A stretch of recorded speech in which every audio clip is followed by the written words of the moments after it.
Hi students, welcome back to Dev digital classes. आज हम लोग क्लास 9 का साइंस सब्जेक्ट से सेट 2 को देखेंगे। तो चलिए देखते हैं पहला क्वेश्चन क्या कहता है।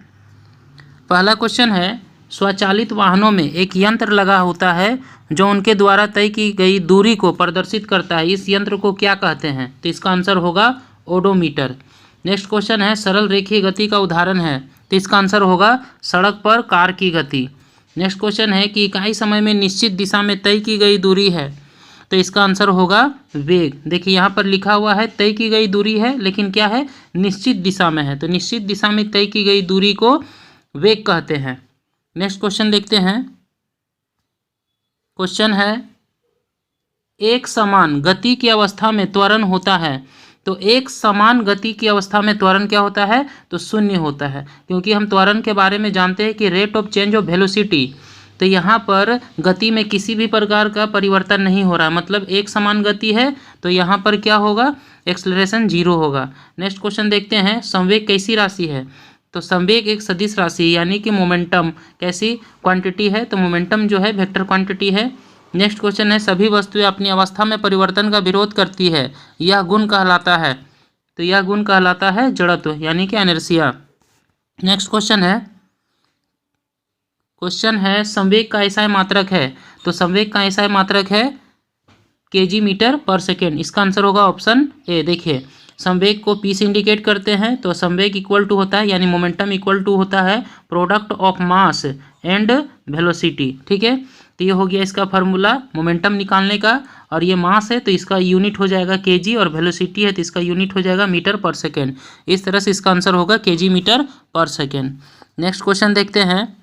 क्वेश्चन है, यदि दो वस्तु ए और बी के दरम्यान क्रमशः 6 kg और 34 kg हो तो इसका आंसर कौन सा सही होगा?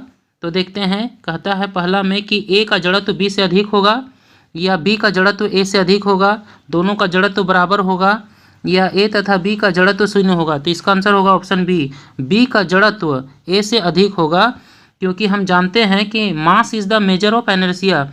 जिसका द्रव्यमान अधिक होता है जड़त्व भी उसका उतना अधिक होता है। तो यहाँ जो बी है, बी का मास 34 kg यानी कि इसका मास अधिक है, इसलिए इसका जड़त्व भी अधिक होगा। ठीक है, तो इस तरह से इसका आंसर होगा बी का जड़त्व ए से अधिक होगा यानी कि ऑप्शन बी। नेक्स्ट क्वेश्चन देखते हैं।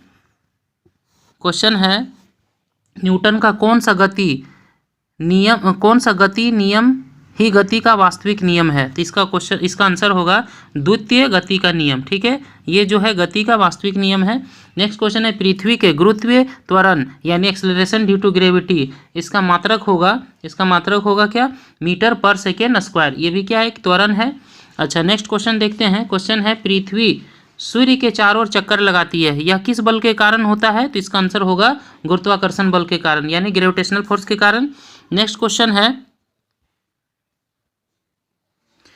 है, सार्वत्रिक गुरुत्वीय स्थिरांक जी का ऐसा मात्रक क्या होगा? तो इसका आंसर होगा न्यूटन मीटर स्क्वायर पर केजी स्क्वायर। ठीक है, तो इसका आंसर हो गया न्यूटन मीटर स्क्वायर पर केजी स्क्वायर यानी कि ऑप्शन सी, यानी ग्रेविटेशनल कांस्टेंट का एसआई यूनिट बताना था। नेक्स्ट क्वेश्चन देखते हैं। यदि दो वस्तुओं के बीच की दूरी को आधा कर दिया जाए तो उनके बीच का गुरुत्वाकर्षण बल किस प्रकार बदलेगा?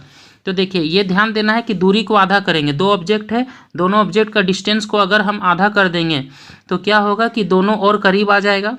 तब क्या होगा कि दोनों के निकट आने से उसका ग्रेविटेशनल फोर्स और बढ़ेगा। तो यहाँ पर हम देखेंगे कि बढ़ा हुआ कौन है। अच्छा ठीक है, तो यहाँ ऑप्शन ए में है 4 गुना बढ़ गया, और ऑप्शन 2 में 2 गुना बढ़ जाएगा। तो यहाँ पर हम देखेंगे कि डिस्टेंस को हमने आधा किया यानी हाफ किया है। तो फार्मूला होता है ग्रेविटेशनल फोर्स निकालने का, ये हो गया ग्रेविटेशनल कांस्टेंट, ये हो गया m1, ये हो गया m2 बाई होता है डी स्क्वायर। ये हमारा क्या डिस्टेंस है। डिस्टेंस को अगर हम हाफ करेंगे तो डी के बदले लिखेंगे d/2, तो d/2 का होल स्क्वायर करेंगे तो d²/4 हो जाएगा, और 4 कहाँ चला जाएगा? ऊपर में चला जाएगा। ठीक है, तो इस तरह से पता चलता है कि इसका ग्रेविटेशनल फोर्स जो है 4 गुना बढ़ जाएगा। क्लियर है। नेक्स्ट क्वेश्चन देखते हैं। नेक्स्ट क्वेश्चन है द्रव्यमान का मान सभी जगह होता है। तो द्रव्यमान का मान जो है सभी जगह समान होता है। नेक्स्ट क्वेश्चन देखते हैं। नेक्स्ट क्वेश्चन दिया है कि दिए गए चित्र में पदार्थ की किस अवस्था के कणों को दिखाया गया है। तो देखिए यहाँ पर इस अवस्था में, इस स्टेट में पार्टिकल एक दूसरे के काफ़ी करीब है। तो इसका मतलब ये है कि यहाँ पर ठोस अवस्था के कणों को दिखाया गया है। तो इसका आंसर होगा ठोस यानी कि सॉलिड। नेक्स्ट क्वेश्चन देखते हैं। क्वेश्चन है, अगरबत्ती की सुगंध आपको दूर से ही मिलती है, इससे पदार्थ के कण के किस गुण का पता चलता है। तो इसका आंसर होगा ऑप्शन डी, पदार्थ के कण निरंतर गतिशील होते हैं। नेक्स्ट क्वेश्चन देखते हैं। क्वेश्चन है, निम्नलिखित में किस पदार्थ में विसरण की गति तेज होती है। तो देखिए यहाँ पर बताना है कि डिफ्यूजन किस में फास्ट होगा। तो याद रखना है कि डिफ्यूजन गैस में सबसे तेजी से होता है। तो इसका मतलब है कि यहाँ पर गैस है, ऑप्शन बी। तो इस तरह इसका आंसर होगा ऑक्सीजन। नेक्स्ट क्वेश्चन देखते हैं। क्वेश्चन है, वायुमंडलीय दाब पर 1 kg ठोस को उसके गलनांक पर द्रव में बदलने के लिए जितनी उसमें ऊर्जा की आवश्यकता होती है उसे कहते हैं। तो बहुत ही आसान सवाल है। तो इसका आंसर होगा संगलन की गुप्त ऊष्मा यानी लेटेंट हीट होगा इसका आंसर। नेक्स्ट क्वेश्चन देखते हैं। द्रव अवस्था में परिवर्तित हुए बिना ठोस अवस्था से सीधे गैस और वापस ठोस में बदलने की प्रक्रिया क्या कहलाती है। तो इसका आंसर होगा ऊर्ध्वपातन यानी कि सब्लिमेशन। नेक्स्ट क्वेश्चन है, क्वथनांक से कम ताप पर द्रव के वाष्प में परिवर्तित होने की प्रक्रिया क्या कहलाती है। तो इसका आंसर होगा वाष्पीकरण।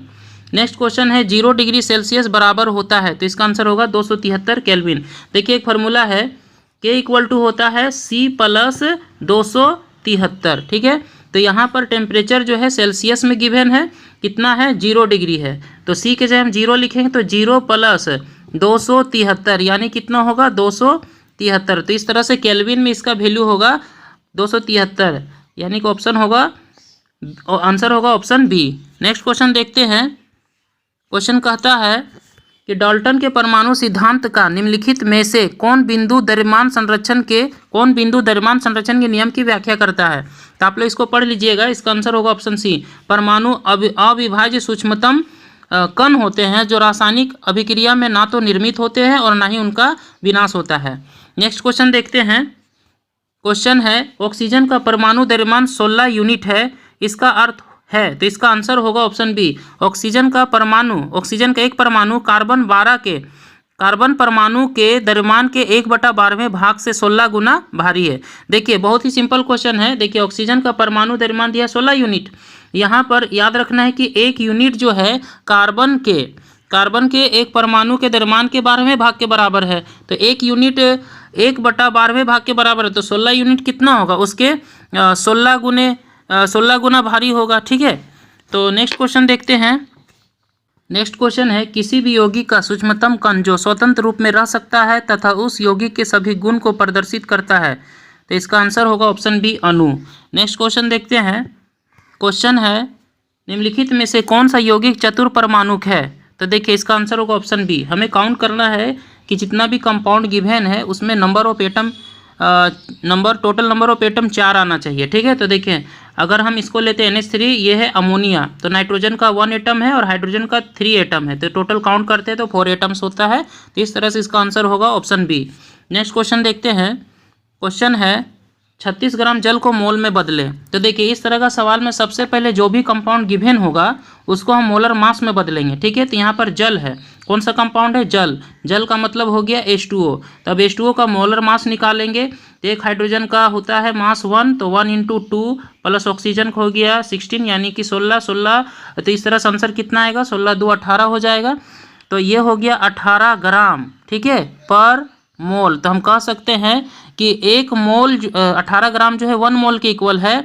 तो यहाँ पर 36 ग्राम है, तो 36 ग्राम कितना मोल के बराबर होगा, ठीक उसका डबल यानी कि 2 मोल। इसका आंसर होगा ऑप्शन ए। नेक्स्ट क्वेश्चन देखते हैं। नेक्स्ट क्वेश्चन है, 5 मोल नाइट्रोजन गैस का द्रव्यमान क्या होगा। तो देखिए यहाँ पर नाइट्रोजन गैस गिवन है। तो नाइट्रोजन गैस का अगर हम मोलर मास पता करते हैं तो एक नाइट्रोजन का 14, तो 2 नाइट्रोजन का कितना हो जाएगा, 14 दूने 28। तो हम कह सकते हैं कि ये मेरा 28 ग्राम हो गया 1 मोल के बराबर। ठीक है, तो यहाँ हम कह सकते हैं कि 1 मोल 28 ग्राम के बराबर। तो यहाँ 5 मोल है, तो 5 मोल कितना हो जाएगा, 128 × 25 140 हो जाएगा। 28 × 5 यानी कि 140। तो यहाँ ऑप्शन में दिया एटॉमिक मास यूनिट में दिया है, कोई बात नहीं। तो ऑप्शन बी होगा 140 एटॉमिक मास यूनिट यानी 140 यूनिट है। तो इस तरह इसका आंसर होगा ऑप्शन बी। नेक्स्ट क्वेश्चन देखते हैं। क्वेश्चन है, बहुत ही सिंपल क्वेश्चन है, कोशिका का बिजली घर किसे कहते हैं? तो सेल का पावर हाउस कहलाता है माइटोकॉन्ड्रिया। ठीक है, और माइटोकॉन्ड्रिया के बारे में एक बात याद रखना है कि माइटोकॉन्ड्रिया का अपना डीएनए होता है, और डीएनए का फुल फॉर्म होता है deoxyribo nucleic acid. Next question देखते हैं, निम्नलिखित में किस कोशिकांग का अपना डीएनए तथा राइबोसोम होता है? तो इसका आंसर होगा माइटोकॉन्ड्रिया। नेक्स्ट क्वेश्चन है, किस कोशिकांग को आत्महत्या की थैली कहा जाता है? तो इसका आंसर होगा लाइसोसोम। नेक्स्ट क्वेश्चन देखते हैं, प्रोकैरियोटिक कोशिका का उदाहरण है? तो देखिए, प्रोकैरियोटिक कोशिका का उदाहरण है बैक्टीरिया। नेक्स्ट क्वेश्चन देखते हैं, झिल्ली जीवात जनन की प्रक्रिया कहाँ होती है? तो इसका आंसर होगा अंतर्द्रवीय जालिका यानी इंडोप्लाज्मिक रेटिकुलम। नेक्स्ट क्वेश्चन देखते हैं, अर्धसूत्री विभाजन में संतति कोशिकाओं की संख्या क्या होती है? तो इसका आंसर होगा ऑप्शन बी 2। नेक्स्ट क्वेश्चन देखते हैं, क्वेश्चन है, एक जीव में गुणसूत्रों की संख्या 18 है, उस जीव के अंडे में गुणसूत्रों की संख्या कितनी होगी? तो इसका आधा हो जाएगा, तो इसका आंसर होगा ऑप्शन बी 9। नेक्स्ट क्वेश्चन देखते हैं, पौधों में जल एवं खनिज लवण का संवहन कौन करता है? तो इसका आंसर होगा जाइलम। इसको ऐसे याद रखिएगा, ज फॉर जल, ज से जाइलम। नेक्स्ट क्वेश्चन देखते हैं, क्वेश्चन है, रक्त एक उत्तक है, तो रक्त किस प्रकार का उत्तक है? तो इसका आंसर होगा संयोजी उत्तक। जो ब्लड है वो क्या है? एक कनेक्टिव टिश्यू है। नेक्स्ट क्वेश्चन देखते हैं, क्वेश्चन है, अस्थि एवं मांसपेशी को जोड़ने वाली रचना है, तो इसका आंसर होगा टेंडेन। नेक्स्ट क्वेश्चन देखते हैं, क्वेश्चन है, पेरेनकाइमा जिसमें क्लोरोफिल हो कहलाती है, तो उसे कहते हैं chlorenchyma, option C. Next question देखते हैं, किस उत्तक के विभाजन से पौधे की लंबाई बढ़ती है? तो इसका आंसर होगा विभोजी उत्तक, जिसे कहते हैं मेरिस्टेमेटिक टिश्यू है। नेक्स्ट क्वेश्चन देखते हैं, मुख गुहा की आंतरिक सतह किस उत्तक की बनी होती है? तो इसका आंसर होगा एपिडर्मल टिश्यू। स्टूडेंट्स, इस वीडियो में हम लोग टोटल क्लास 9 का साइंस का सेट 2 से टोटल 40 क्वेश्चन देखे हैं।